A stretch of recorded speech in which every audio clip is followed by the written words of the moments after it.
Wait, what's his name? I'm sorry.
Well, I wear my clothes like this because I can.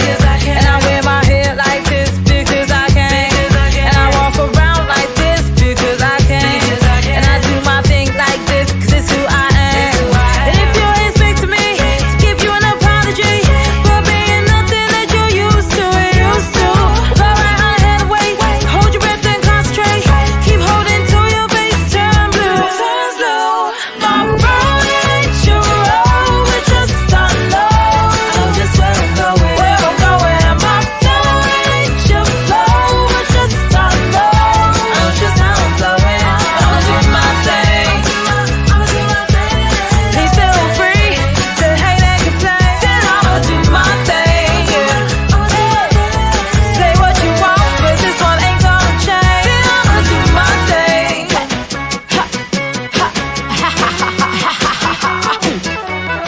I can't wear my clothes like you because I'm not.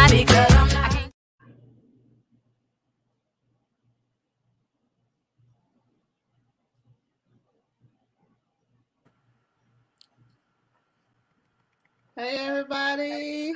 Hi.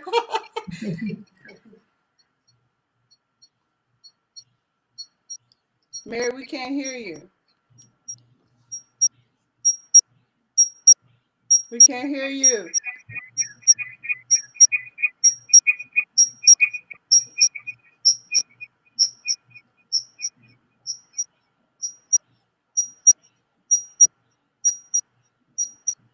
No.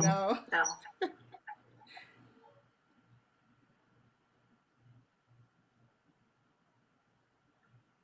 Go ahead.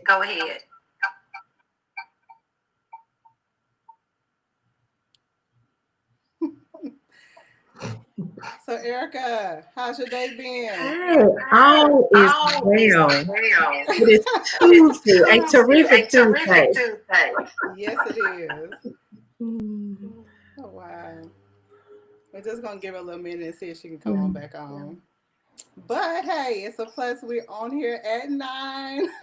That's right. Absolutely. We made it.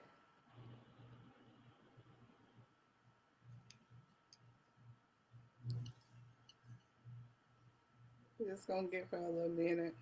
Yeah.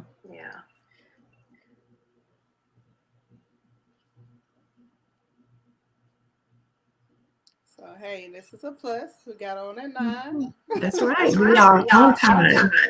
Everything's working. Whew.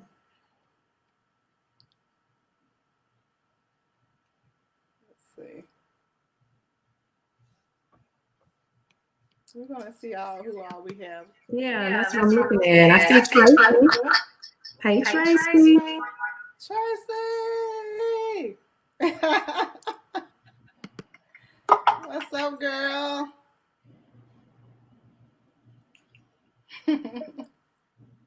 How's it going?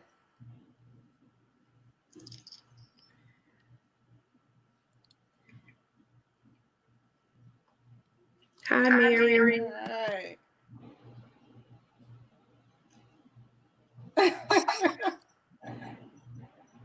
No.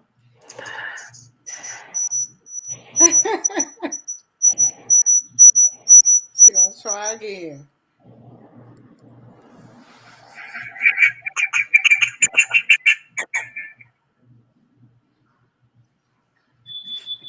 She gonna get it. Mhm. We know that. It's gonna be a great episode today. Great topic. Yes, indeed. We do see we have a little more followers on that tapped in on the live. Right. Yeah. Tell So us. we're excited about that. Let us know you're here. Give us some Yeah. hearts. Put a little comments down there. Say Mhm. hey.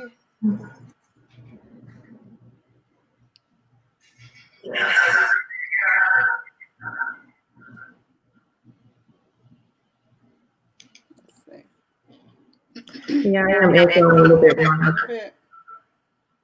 Hey, Tasha.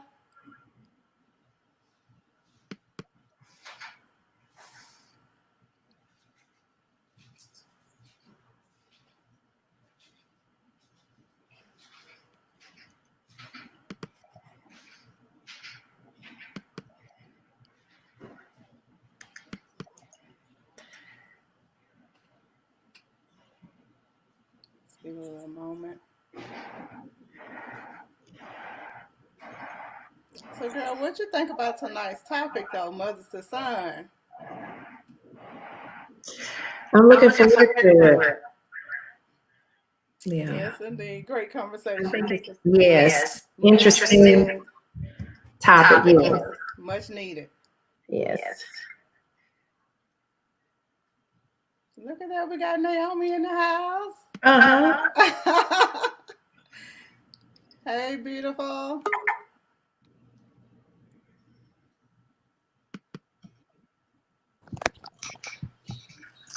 Hey, Mary. Hello. Perfect. Now flip your screen. Yay! Okay. I always drunk. Girl, we just been giving shout outs, trying to Oh, everybody. waiting on you, girl. Okay. Well, I'm Mary,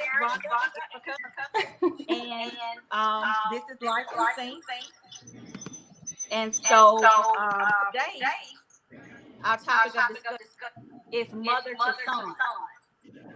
And so we thought that it would be a very good conversation to have because throughout generations, mothers and sons have been having conversations about life.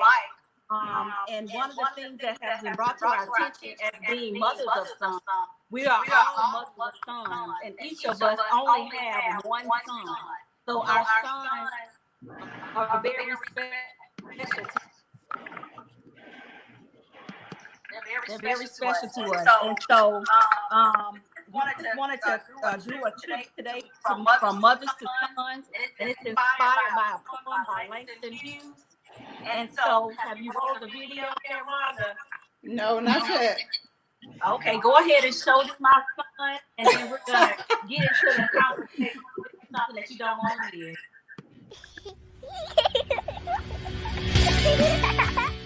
We look up to heroes, men of honor, great husbands, fathers, and we want our sons to be like them one day.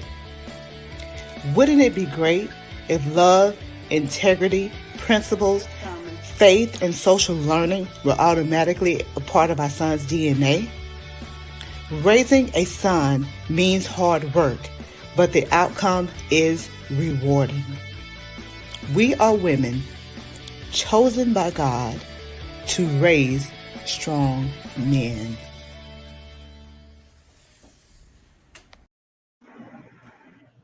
Hello, everybody. If you're hearing an echo when I speak or when you speak, let us know in the comments.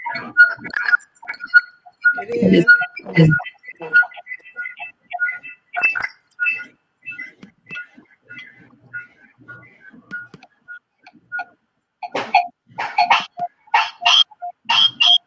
Rhonda, do you have one of your devices muted?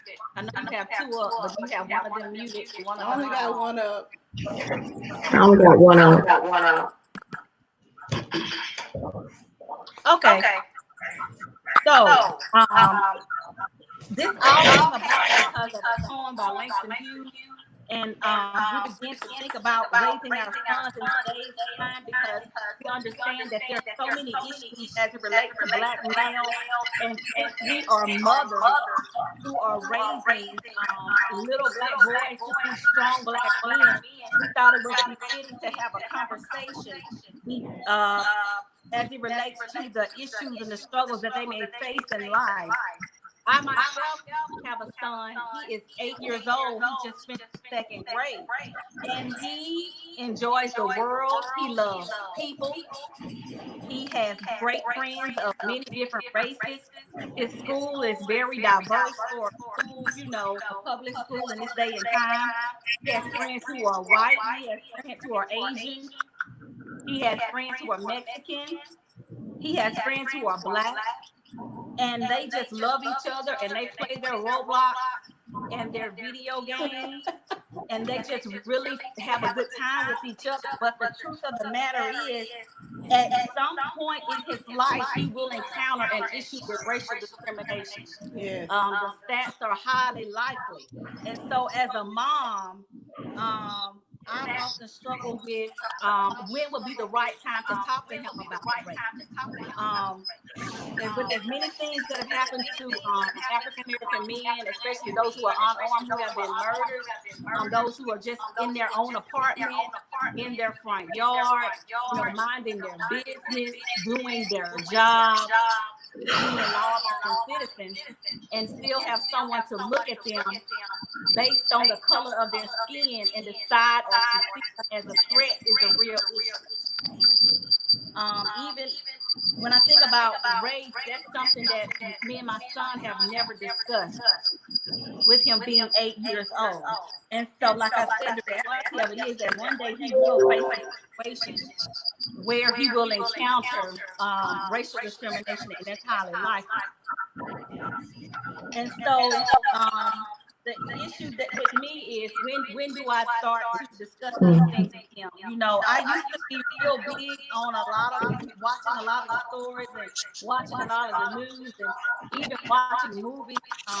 One movie that came out last summer, When They See Us. My daughter wanted me to watch it with her so bad, but it's like ever since I had my son, anything that has to do with a Black male and something bad happening, especially according to race, I really, in my spirit, I cannot take it. Yeah. So even now, I haven't even seen that movie No, because of what it does to me. I have a dad, I have 3 brothers, I have uncles, I have cousins. But once I gave birth to a little Black baby boy, something about hearing those types of stories and hearing those things that happen and knowing that that could be his reality one day if the world doesn't change, it really impacts me, in a way in which I'm very aware and very concerned. One of my daughters, I had to have a talk with her about race in kindergarten when she was 5 years old because she came home and she told me that a child in her class said, they're 5 years old, and she said to her, she said that her dad was going to take everybody to the zoo, but she told Mariah that she could not go because her daddy didn't like Black people. Wow. So Mariah came home at 5 years old, and she was very upset and hurt. And I did give her a message to tell that little girl to deliver to her daddy about love and about people, you know what I'm saying? And hopefully, that the child will get a better impression and do better. But it's really a concern for me, even though he's 8 years old, exactly when do we have this conversation? Now, he comes from a parent home. He has his father who is active in his life every day. And I'm sure my husband will have his own conversation. But mother to son, I worry about him holistically as a person. I don't want to introduce that to him and then he sees his friends. I don't want to introduce that to him and it makes him fearful. You know what I'm saying? I don't want to introduce this to him at this time he doesn't maybe want to play with his friends or maybe a negative context in the world, but yet in fact at some point in his life he needs to know. Yeah. Now, Erica, I'm sorry, Rhonda, your son is how old? He's 11. You Now can the tell us echo is about kind him of a a little little. bad, ain't it? He's 11. And so he's at this age, well, he's sixth grade, fixing to go to seventh. And so he's at the age where they're kind of starting to, group, kind of divide, where, you can kind of see it where it used to didn't matter about the color of your skin or, status and things of that nature. But now it's starting to show, when you start reaching that middle age, that junior high and things of that nature. So, and actually, some of the things that they're going over in school is bringing light to a lot of things that,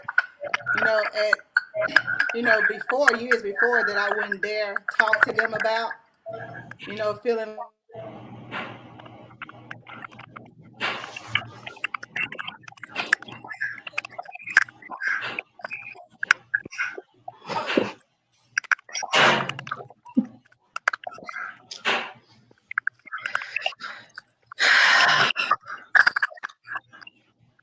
Go ahead, Erica. You can Oh, well, talk and we can go ahead.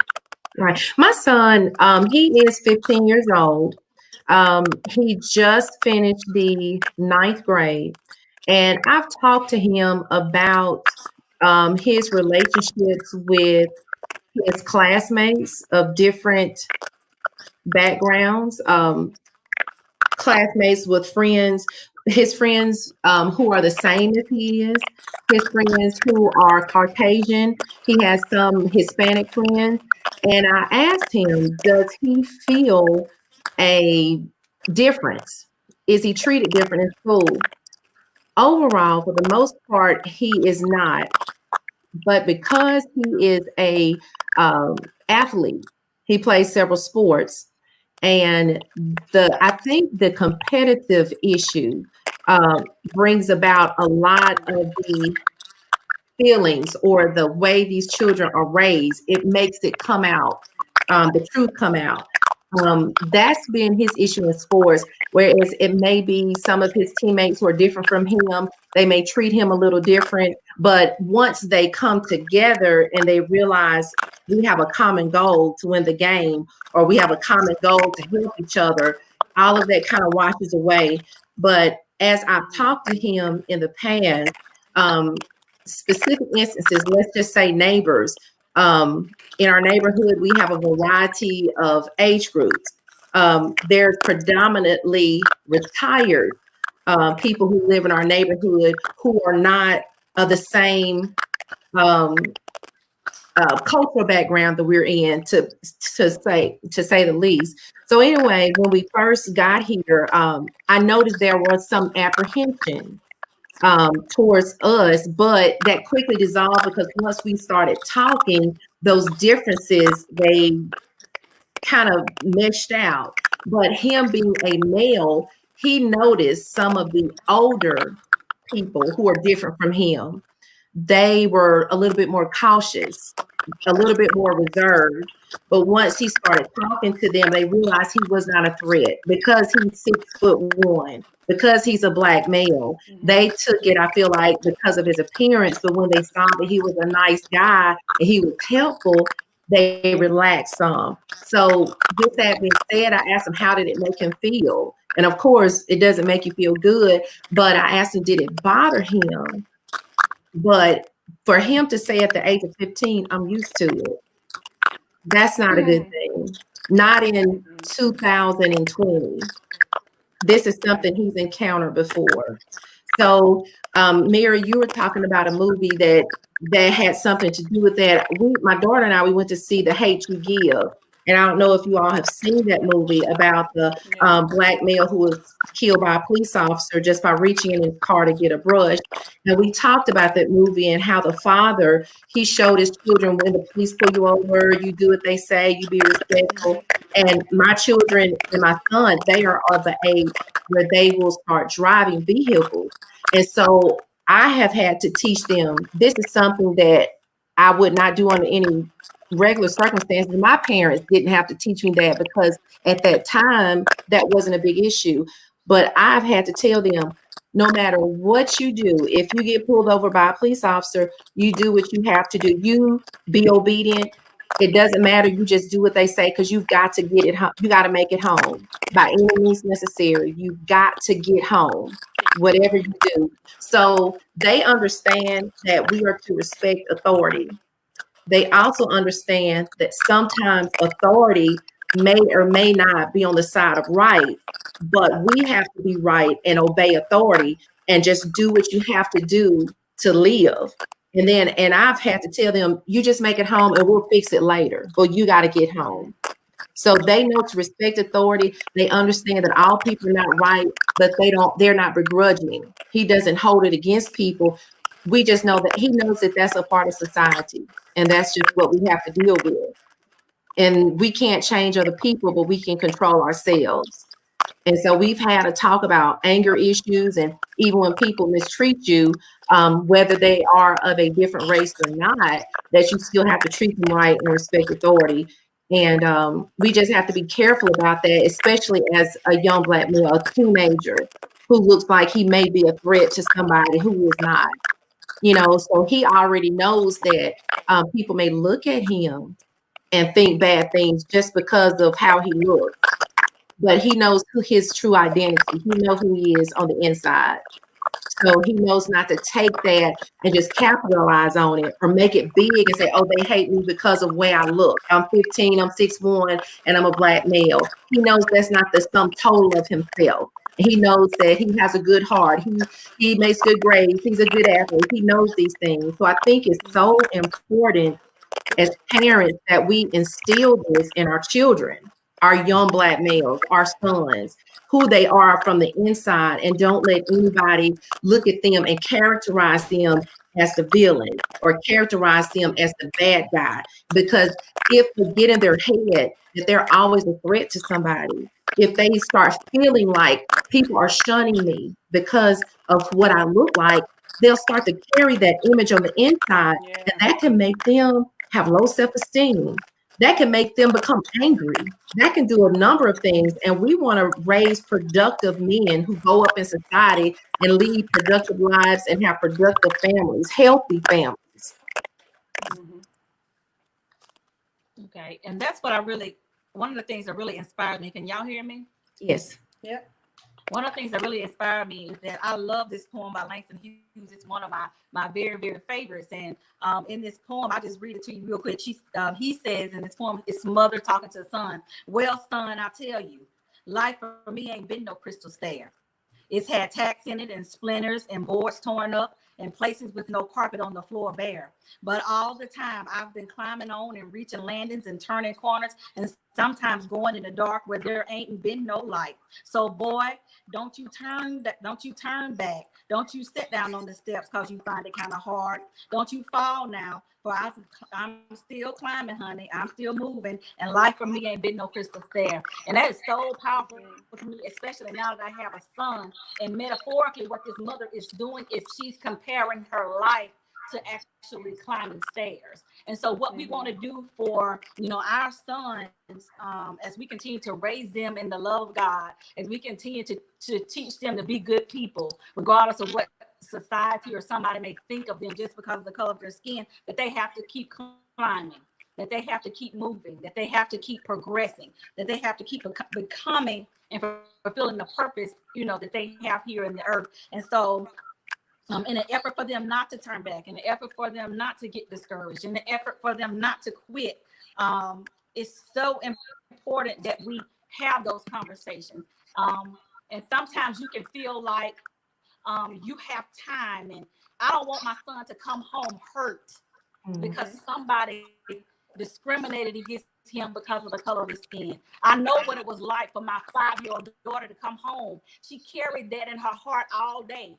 And she began to realize at that point that she was different from some other people in her class, that her skin tone was different. You know what I'm saying? That her hair was different, and she's very smart, always been very smart. But the hurt that she felt and how low her countenance was when she came home and said that the little girl told her that her dad didn't like black people, so he was going to take everybody else in the class to the zoo, and that she couldn't go. Introduce race at 5 years old. So the reality of it is that people are teaching hate. People are teaching racism, and it can go both ways. It can be, blacks teaching hate, against white. But my thing is, as mothers or as parents, where do we go? We're trying to keep our kids safe. It breaks my heart that you have to tell your teenage children to make it home alive. Right. If the police stop you, make it home alive. Yeah. That's to me that is heart wrenching. To It have is. to It is. worry about them when they go out. And my husband calls me a hovering mother, and I don't care. I'm gonna hover and clean as long as I can. It That's don't right. even matter. That's the kind of person I am. Even with my son, I worry about them holistically. I worry about their emotions. I worry about their mindset. I worry about their Right. perspective, because I want them to be healthy citizens and healthy people. Even with my son going hunting for deer, I was so concerned and worked up about him going out to deer hunt because I didn't want him psychologically damaged. I didn't know if it would turn him into a psychopathic animal killer. And come to find out, he looked at me and said, "Mama, Daddy, and Uncle G already took me last year." I was over it. You understand what I'm saying? Like, he was like, "I already been. It's been a year and I'm fine." So, um, it's just being a mother, and being a nurturer. We worry Yeah. about our children.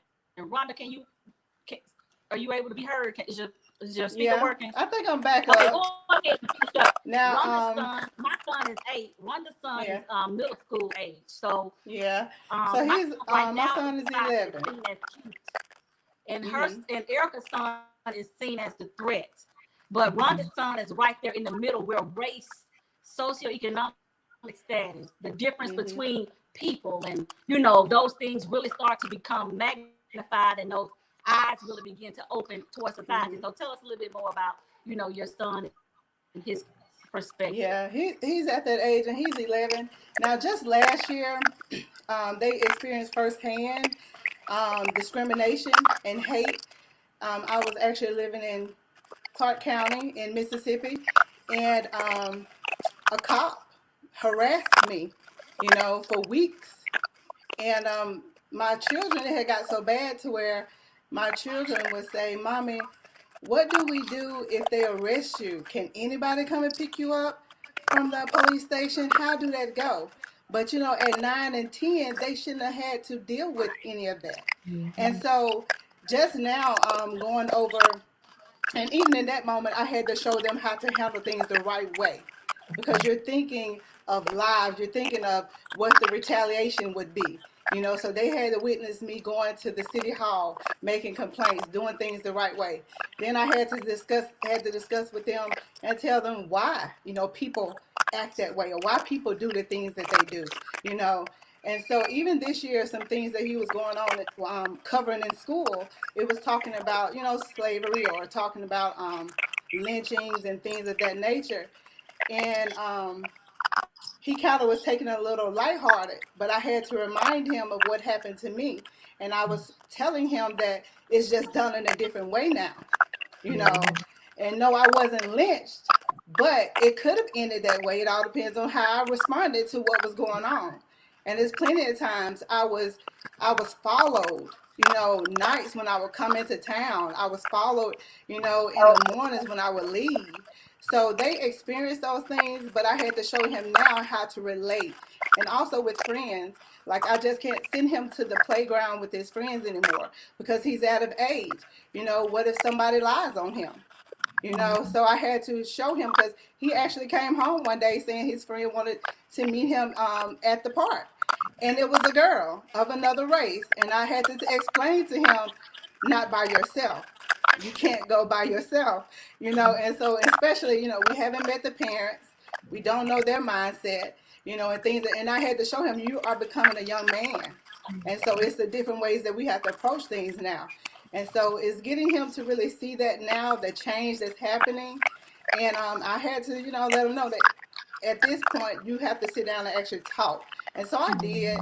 And of course his father is going to talk to him and really talk to him about as what it feels to be like a young man, and being having a target on your back just because of the color of your skin. I can only go so far, and that's why I'm glad that, like Mary, her husband is in her son's life. That it's only something, but as a mother, yes, you worry because what we see on the news and what people are faced every day. But it's our job to just keep the faith, speak life, and I'm reminded, like, even when I was pregnant with them, in Malachi, the scripture about tithing, when it goes on and it says, your vine will not cast its fruit before time. I apply that to my children when I pray over them because I Mhm. am a tither. I confess that because I am a tither. My vine will not cast its fruit before time. So my children will not leave this earth before their time. And so that's one thing that I constantly confess over them and apply that to their lives.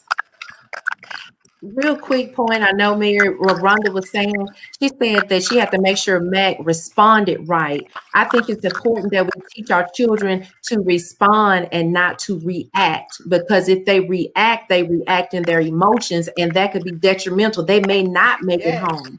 So they have to be taught to respond. yes, yes. One thing that happened to me that was so powerful is, many years ago, I just happened to be working with a white male, and when you're a nurse, you work 12 hours a day, 3 to 4 times a week. So you're literally with your coworkers more than you are with your family. And so something was in the paper that was laying on the nurse's desk, and it had something to do with some type of memorial that would be happening for the 3 civil rights workers that were murdered in Neshoba County in Mississippi.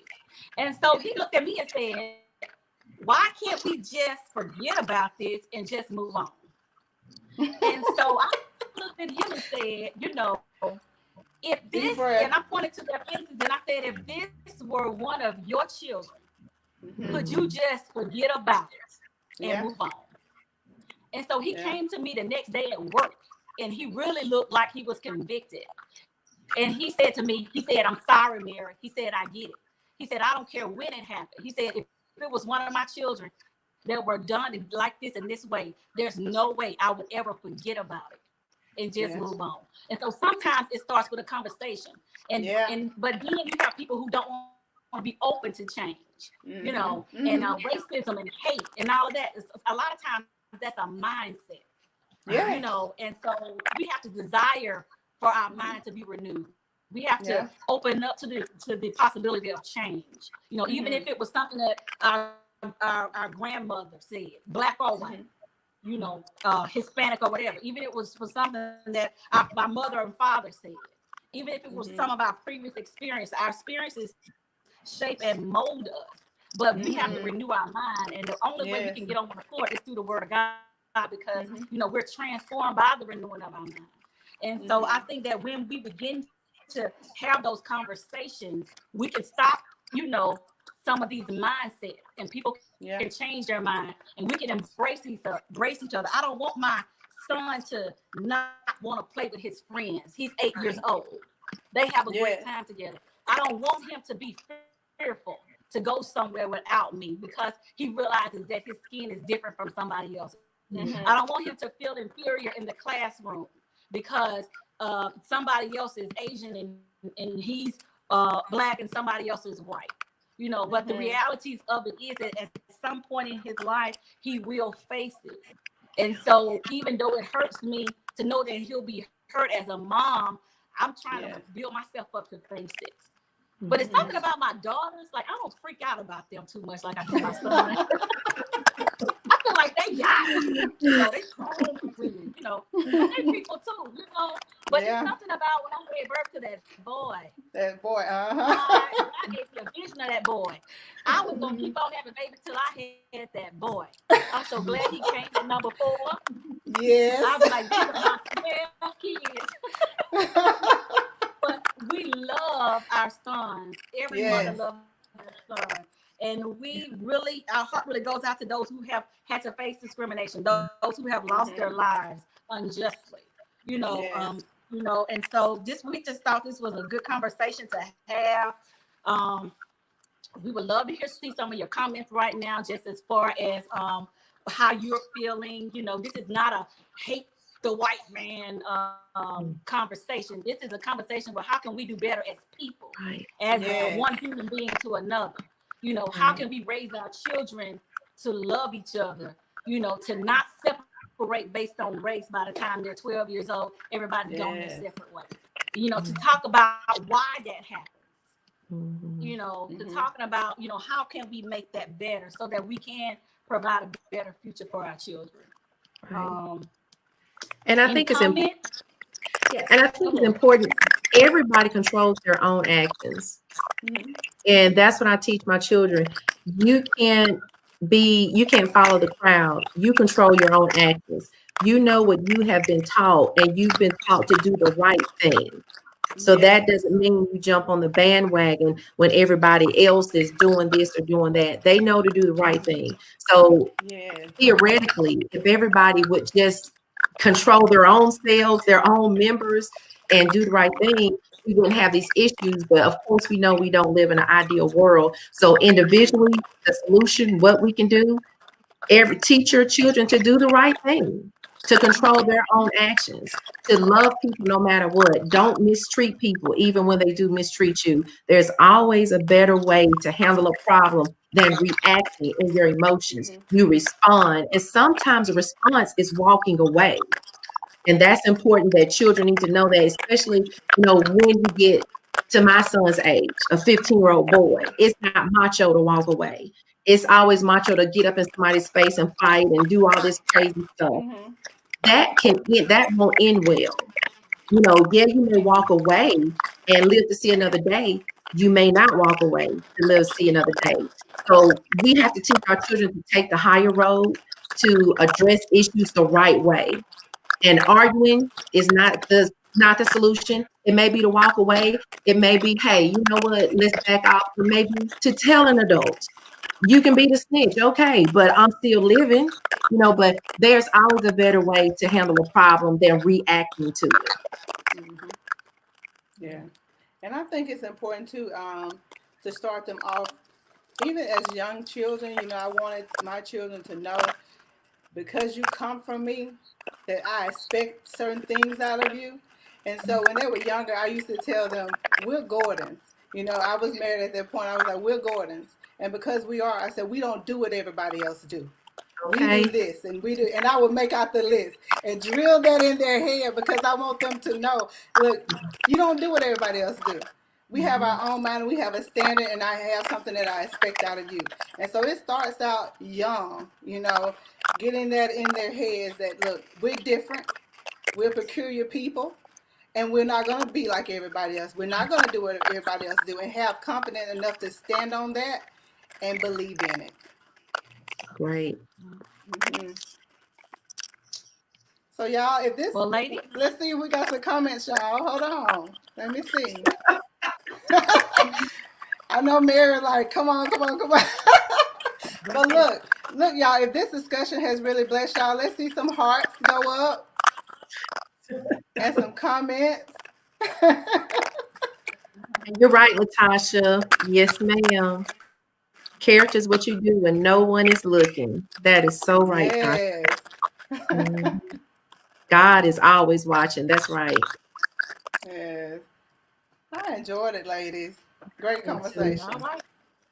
This was a great conversation, and I hope that any mothers out there, that you're having these conversations with your son, that you're praying for your kids, that they go out into the world, that you're teaching them to love people, but you're also teaching them to be aware that not everybody might love them back, and how to respond and what to do. And even as Erica said, it comes down to how to survive and stay alive. It's unfortunate, but it is the world we live in. And so we thank everybody for watching. Oh, responding instead of reacting. Amen. That's right, Pastor Lindsay. I had to grow from a reactor to a Yes, Lord. Yeah. I used to react in a mighty way, a great demonstration of a spirit, and it was not of the Holy Ghost. Me too. God, I come a long way. Look, I wouldn't even say a word, just react. Okay. So anyway, so we just gotta keep praying for our kids and loving our kids and training them up in the way that they should go. Yes. And like I said, we can't control what other people teach their children. It's unfortunate, but we have to make sure that, you know, your child may be the one that could change the mindset of the child in their classroom That's or one right. of their peers. And you got to keep planting those seeds and doing things the right way, but also making them aware, you know, that what is out there in the world and the things that they may face. Just as the mother did in the poem Mother to Son, written by Langston Hughes, she let him know that he didn't need to turn back, that he didn't need to sit down just because it got kind of hard. He didn't need to fall, but he needed to keep climbing to that next level and keep striving to be the best man that he could be. And That's so right. we thank you all for joining us tonight, and make sure that you continue to live life in sync. Have a blessed night. Good night. Bye, y'all.